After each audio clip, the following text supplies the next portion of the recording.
Look, everybody can get their dog or puppy to sit in the kitchen for a treat, but me as a professional dog trainer, what I want to know is, how does your dog listen to you when that doorbell rings? People come over, you take your dog on a walk, you take them somewhere with you. Why is it that they simply cannot listen to you and do basic commands like sit, down, and come? The reason is 3 key things that I guarantee you're screwing up, but more importantly in this video, we're going to show you 3 things that you can start doing today and follow your commands the first time, every time, no matter where you are or what's going on around you. Let's get into it. All right, so the first thing we want to debunk right now is that your dog no speaky English. So what are you talking about? Dog mind decoded? Your dog does not come out of the factory understanding how to speak English, French, German, none of that. We say, well, dog mind decoded. My dog's a German Shepherd. Doesn't he know German commands? No. Your human comes out as a human, and maybe you're an English speaker. And your own human child doesn't speak English, they have to go to school to learn that. So we find that a lot of owners are just randomly yelling commands at the dog, expecting the dog to understand. Dogs actually suck at listening. They're great visual learners, and they're also great at learning through tactile or physical touch.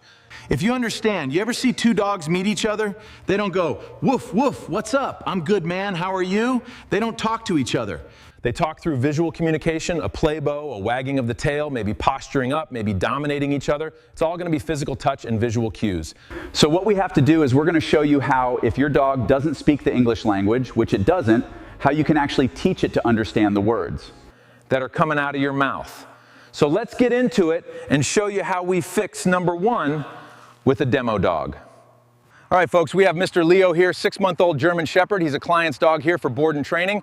He's going to be our little demo dog to help us show you problem number 1. And let me demonstrate it right now. He does not know what strawberry or banana means, but many of you at home swear up and down that your dog knows sits and downs. Dogs don't just know words, it's the signals. That's how they understand. Watch their eyes. He knows strawberry and banana. No, he doesn't, just like he doesn't know this command either. Spin, spin, spin, spin. What ends up happening is your dog starts to tune you out. They think you have turrets. You're like a broken record in the background, like the air conditioning running or the dishwasher. They learn to stop listening to you because the words coming out of your mouth mean nothing. And so what I ask you to do is you want to truly be at home with your dog and isolate. Keep your body still. Focus on my eyes. Quiet commands. Now, good boy. Sit. Ah, he does know it. A little half-assed sit, but the point is, I'm not moving. We're truly isolating. If your dog only knows how to listen to you when you're moving around, then when you're out in public and your dog's not looking at you, I don't care how many times you say the command. Without that visual cue paired with it, they are not going to listen to you because you've never taught them to actually focus on what you're saying.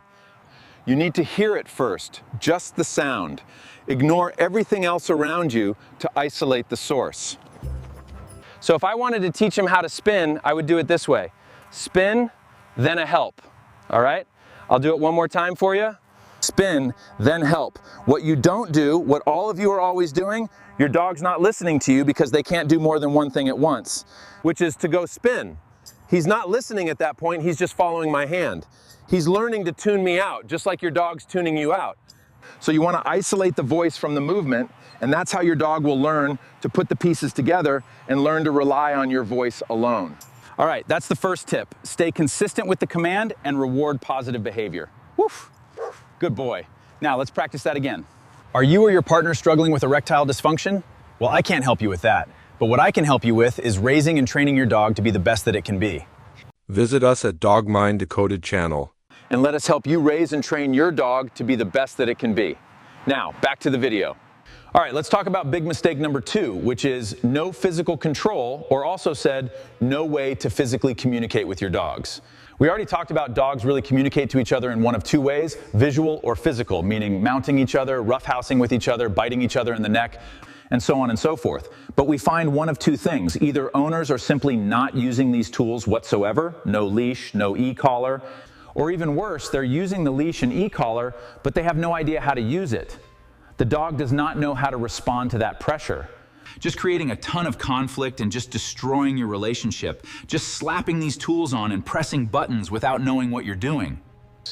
Now, why is it that we even need to use leashes and e-collars in order for our dogs to listen to us? Well, it's pretty simple. Let's kind of come on over here to the totem pole, the chart of destiny, the secret sauce that we're using. If you've completed step number 1 and taught your dog through the use of food lures and hand commands, you should be able to charge up a nice voice command.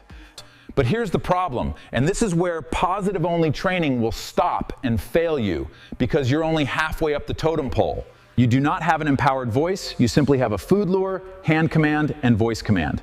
Most people will say, well, that's pretty good, dog mind decoded. And my dog knows how to listen to me when I have food, he knows the hand command, and it definitely knows what I'm saying when I say it. Yeah, but your dog doesn't actually listen to you. There's no reliability. Now, why is that? Because when real life happens, when you have no food on you, or even if you have a pocket full of the most amazing treats on the planet, but there is a distraction present, another dog, a cat, a squirrel, a knock at the door, your food lure becomes at best 30% reliable on the best day. That means maybe 1 out of 3 times your dog listens to you. The other 2 out of 3 times, it's giving you the bird and telling you, I ain't listening to anything you have to say because there is not a treat on you. That is more powerful than the distraction that's present. Problem is, with your hand command was built on the food lure, so your hand command's only is 30% reliable. Voice commands are unreliable. They fail, they confuse, they just don't work the way you need them to.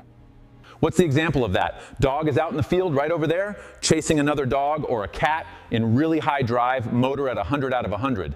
And I use my voice and say, Leo here, he hears me. What's the chance he's gonna listen to me?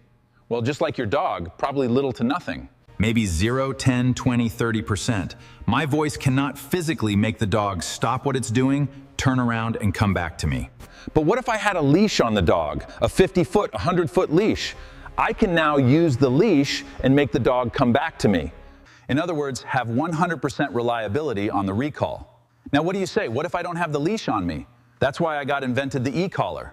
The e-collar, also paired with the leash, is a digital leash. It gives you 100% reliability both on and off leash, a way to reach out and touch the dog, and demand compliance right here, right now. That's what we're looking to have here is an empowered voice, a dog that understands. You must do it. Because if you don't do it, my voice is backed up with e-collar or leash pressure, which is a guarantee you will listen to me. In other words, my voice is 100% guaranteed. Now, it's pretty straightforward. I can use food and a hand command and a voice command to get him to go on place, but does he understand the language of the leash? And let me show you what that would look like. With fingertip pressure, I can get him to do whatever it is I need him to do. So let me get him off the place board and now show you how I use the leash with no fuss, no muss, no fighting to go on the place board.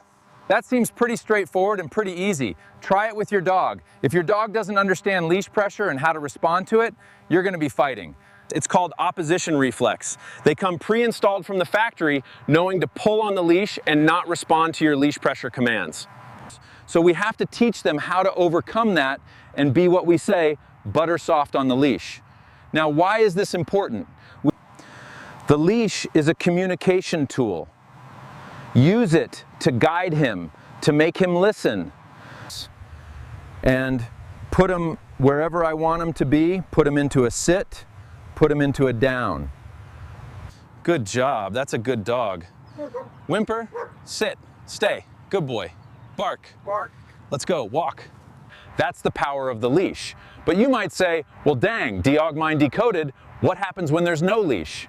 Thank you for asking. That's why we use the digital leash, the e-collar. Now, most people just slap this on, start pressing buttons, but the dog does not know what that pressure is or how to respond to it, so you have to do the necessary reps. Proper e-collar training, which we find most professional dog trainers don't even know how to use this. Owners, but luckily we show you inside our courses exactly how to teach this because it takes a little bit of time and repetition and a lot of know-how. So without further ado, let me show you how the e-collar can communicate to him. Now, you're going to hear this little beep sound. He can't feel anything. It's too low to feel. Now I'm going to roll it up to an appropriate level that's going to work for him, and you'll see he's not going to shut down. He's not going to freak out. He's going to simply respond to the pressure just like he responded earlier to leash pressure. So first thing I'm going to do is pull him off. Get him in position. In fact, he's going to go over there. E-collar pressure is going to come on, and watch, I don't have to say anything. He'll know what to do. To turn it off, the e-collar told him, come on back and go to place. Let me show you that again. So he's going to come off. We'll put him maybe over here.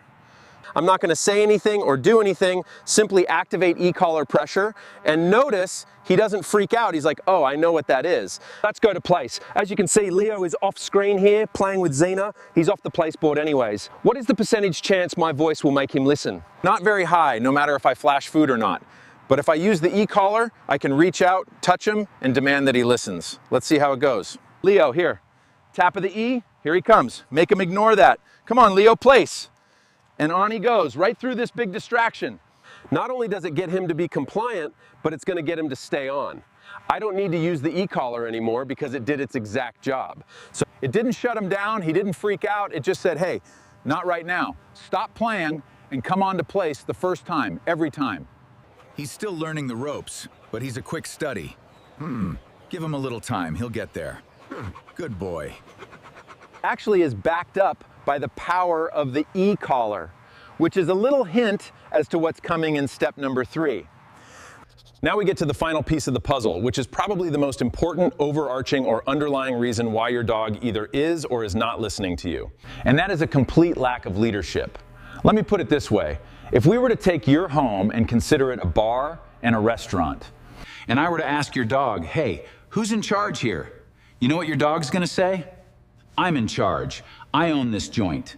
the dog believes you are merely a waiter. Yes, a dispenser of kibble. Yeah. To truly connect, you must transcend the mealtime dynamic. The dog is thinking, look, the human, he has no job. Why else would he be home all day? I have no job, just a frickin' couch potato. I do nothing to earn anything that comes my way. And that's exactly why your dog is the way it is. Because we forget that all dogs, all breeds were bred to have a purpose in life and perform work. Except in today's day and age, we don't have them pulling carts or herding sheep or doing any of that. They just lay about all day with no job, kind of like a kid living in your basement, not going to work, not going to college, and just being a frickin' bum. And we wonder why our dogs aren't living their most fulfilled life and why we no longer have leadership and control over our household. All right, listen, we need to flip things on their head. Completely reverse course. If we want this to work, there's no other way. Except you are the owner. Your significant other is management. Every single other human in the household is an assistant manager, and your dog is no longer the boss. They're the frickin' dishwasher. And like Gordon Ramsay would have it happen, that dishwasher better be a damn good dishwasher. This is the process we must follow. Consistency, precision, and adherence to the protocol. Whip out their thing and pee in the dining room and act like a complete fool. That would never happen. His businesses would go out of business. The journey of self-discovery starts right here on this empty canvas. Are you prepared to take the first step? You now how you've been spending some time teaching your dog how to sit, how to down, how to go to place, what it is to recall. And then using the leash and e-collar to teach it, you must listen to me. Well, now, we are going to develop a pattern of behavior because dogs are extremely habitual animals. And right now, their habit is whenever you tell them to do something, they don't have to listen to you. We need to make them know on the other side of this board. I'm going to show you how to make them, their new habit is, I must always listen. So let's dive in now and show you what that's all about. Welcome, everyone. Today, let's break down this crucial concept. Watch closely. It's simpler than you think. All right, let's break down the mysteries of the dog mind for you, step by step. Watch closely as I reveal the secret. It takes no time at all. You know why? Because you're going to take your dog for a walk, you're going to have people come over, you're going to have a knock at the door. The owner needs to understand the mechanics, specifically how the torque is applied to the frame, as I'm showing here. Once your dog knows you will not accept anything less than perfection, they will start to provide you with perfection. It's not a hard job that we're asking these dogs to do. And if they have a hard time doing that, I'm going to be there as the owner, as a trainer, to guide them to make the right choice each and every time. Thank you for watching.